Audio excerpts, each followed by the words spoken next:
अब आगे बढ़ते हैं। पॉपुलर फ्रंट ऑफ इंडिया और उससे जुड़े मॉड्यूल के खिलाफ राष्ट्रीय जांच एजेंसी एनआईए भारत के 5 राज्यों में छापेमारी कर रही है। पीएफआई के नेटवर्क को खत्म करने के लिए एनआईए की टीम को दिल्ली, एनसीआर, राजस्थान, महाराष्ट्र, मध्य प्रदेश, उत्तर प्रदेश और तमिलनाडु समेत कई राज्यों में तैनात किया गया है। छापेमारी के दौरान एनआईए 2006 के मुंबई ट्रेन बम धमाकों के संदिग्ध वाहिद शेख के मुंबई स्थित आवास पर भी पहुंची।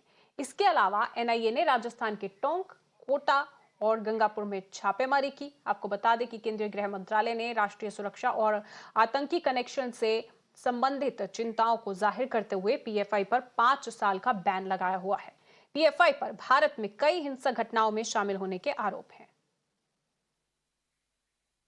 मेरा नाम वाहिद शेख है और आज सुबह 5 बजे से मेरे घर पे विक्रोली बॉम्बे में कुछ लोगों ने मेरा घर घेर लिया है। कुछ पुलिस वाले हैं या कौन है मुझे नहीं मालूम, ना अपनी वो आइडेंटिटी बता रहे हैं, ना वो नोटिस दे रहे हैं और वो चाहते हैं कि मेरे घर में घुस जाए। मेरा एक दरवाज़ा तोड़ दिया है, मेरा कैमरा उन्होंने बंद कर दिया है या तोड़ दिया है, स्क्रीन सब बंद हो गए हैं। तो मुझे वो नोटिस देने तैयार नहीं है, मुझे एफआईआर सीआर बताने के लिए तैयार नहीं है। मैं घर में बीवी बच्चों के साथ कैद हूँ, मेरी बीवी बीमार है, मेरा बच्चा बीमार है और इस तरह से वो लोग परेशान कर रहे हैं। हम लोगों ने लोकल पुलिस में कंप्लेन कर दी है, पुलिस कमिश्नर को कंप्लेन कर दी है, मीडिया वाले मेरे घर के पास आके जमा हो चुके हैं। क्या मानना है? अब्दुल वाहिद शेख ने पिछले 4 से 5 घंटे से अपने को अंदर बंद रखा है। एनआईए की टीम यहाँ पे मौजूद है और रेड्स के लिए आई हुई है। आपने कहा एनआईए की टीम मौजूद है, आपने एनआईए की टीम का जो है आईडी कार्ड देखा है? देखा है क्या? आप मुझे जवाब दीजिए। नहीं देखा है?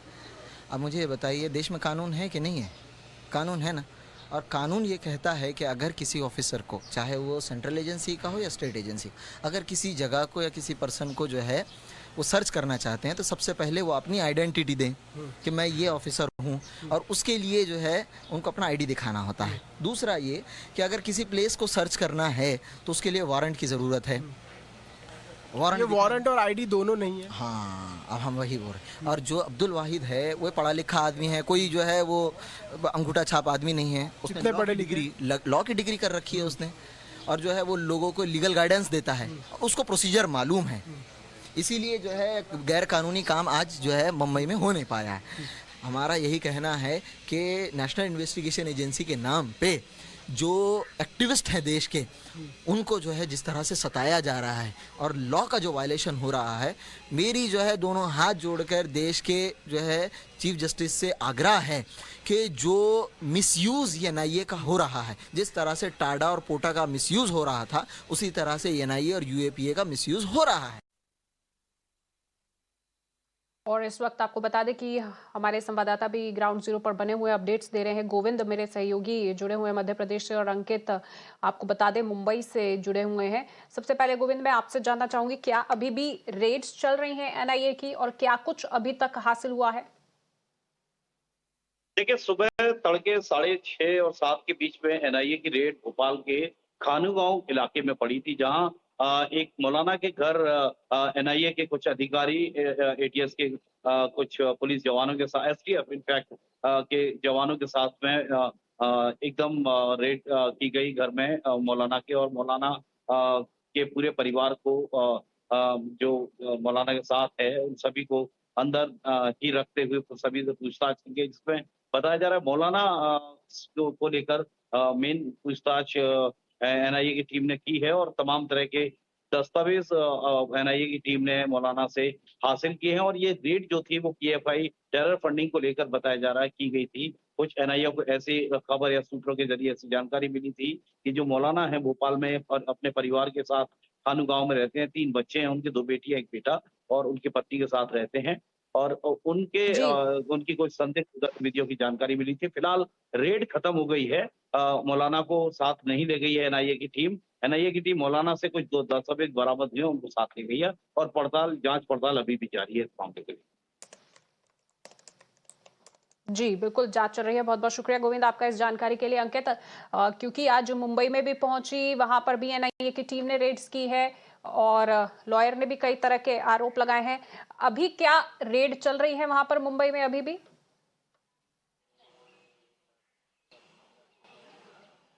जी हाँ, बिल्कुल। अभी फ़िलहाल मैं विक्रोली के इलाके में खड़ा हूँ, जहाँ पे हम देख सकते हैं कि यहाँ पे जो है एनआईए की टीम मौजूद है और जो रेड्स है जो है वो यहाँ पे चल रही है। जिस पिछले जब एनआईए की टीम सुबह 5 बजे के करीब अब्दुल वाहिद शेख के घर पे पहुँची थी, तब अब्दुल वाहिद शेख ने उनसे कुछ दस्तावेज मांगे थे, कुछ डॉक्यूमेंट्स मांगे थे और जब वो डॉक्यूमेंट्स उन्हें वो वैलिड नहीं लगे, तब उन्होंने 5 घंटे के लिए जो है वो अपना दरवाज़ा बंद रखा और 5 घंटे के लिए जो है वो एनआईए की टीम यहाँ पे मौजूद थी। उसके बाद मुंबई की पुलिस, सीनियर पीआई सब यहाँ पे आ गए और उसको वो आने के बाद जो है वो उन्होंने अपना जो है वो दरवाज़ा खोल दिया और दरवाज़ा खोलने के बाद आप यहाँ पे अभी देख सकते हो विजुअल्स में कि एनआईए की रेड जो है वो यहाँ पे चल रही है, जहाँ पे डॉक्यूमेंटेशन ये सारी चीज़ें की जांच पड़ताल यहाँ पे एनआईए की तरफ से हो रही है। लेकिन अब्दुल वाहिद शेख जो है वो 2006 में जो मुंबई में बॉम्ब ब्लास्ट हुए थे, उन बॉम्ब ब्लास्ट में जो है उन्हें वो उसमें उस अक्यूज़ थे उस बॉम्ब ब्लास्ट में और उसके बाद 13 लोग अक्यूज़ में, उनमें से अब्दुल वाहिद शेख को जो है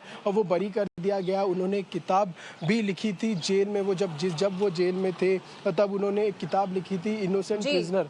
तो ये किताब भी काफ़ी ज़्यादा चर्चित थी और इन सारी चीज़ों के वजह से अब जो है एएनआई को जो है वो फ्रेश कुछ मैं आपको डॉक्यूमेंट्स बीच में रोकना चाहूंगी। मेरे साथ अभिषेक भी सहयोगी मेरे जुड़ चुके हैं इस वक्त। अभिषेक, दिल्ली में ये जानकारी मिल रही है कि वहां पर एनआईए की रेड्स खत्म हो चुकी हैं। अभी तक क्या कुछ जानकारी दे पा रहे हैं? वहां पर कौन से ठिकानों पर ये रेड्स हुई है? देखिए, दिल्ली में एनआईए रेड हुई थी और तकरीबन 6 घंटे तक जो यहाँ पुरानी दिल्ली का इलाका है हौज खाजी का, यहीं पे ये पूरा का पूरा रेड चला था। और अब से कुछ ही देर पहले जो पूरी एनआईए की टीम है वो यहाँ से रेड करके निकली है और बकरे जो सामान है, जो दस्तावेज है जहाँ पे रेड की गई थी, वहां से इन्होंने बरामद किए गए। जब हमने एनआईए से बात की, ऑफिसर से बात की, तो उन्होंने साफ तौर पे कहा कि हमने कुछ जो डॉक्यूमेंट्स हैं बरामद किए हैं। हमने जब उनसे पूछा कि ये डॉक्यूमेंट्स क्या है, उन्होंने कहा कि अभी ये बताना जल्दबाजी होगी, हम इसकी जांच करेंगे और उसके बाद ही हम बता पाएंगे कि ये डॉक्यूमेंट्स क्या हैं और कहाँ पे इस्तेमाल किए जाने वाले थे। लेकिन जिस तरीके से जो जब्त किया गया है सामान, उसको देखते हुए ये कह सकते हैं कि जो रेड है वो एनआईए की सक्सेसफुल रही है, जिसमें भारी मात्रा में जो डॉक्यूमेंट्स है उसको इन्होंने सीज किया है। यहाँ पे जहाँ पे अभी दिल्ली में रेड हुआ था हौज खाजी के इलाके में पुरानी दिल्ली का, यहाँ पे एक पब्लिशिंग हाउस हुआ करती थी जहाँ पे धार्मिक किताबें जो हैं वो छपा करती थी। ऐसे में ये भी एनआईए को अंदेशा था कि यहाँ से कुछ जो पैम्पलेट्स हैं या फिर कुछ ऐसे मटेरियल्स ऐसे छपे हुए हैं जो कि पीएफआई से रिलेटेड है। ऐसे में यहाँ पे छापा मारना काफी ज्यादा जरूरी था और यही कारण था कि 6 घंटे तक यहाँ पे पूरी रेड चली है और अब रेड खत्म हुई है। जी, बहुत बहुत शुक्रिया आपका इस जानकारी के लिए।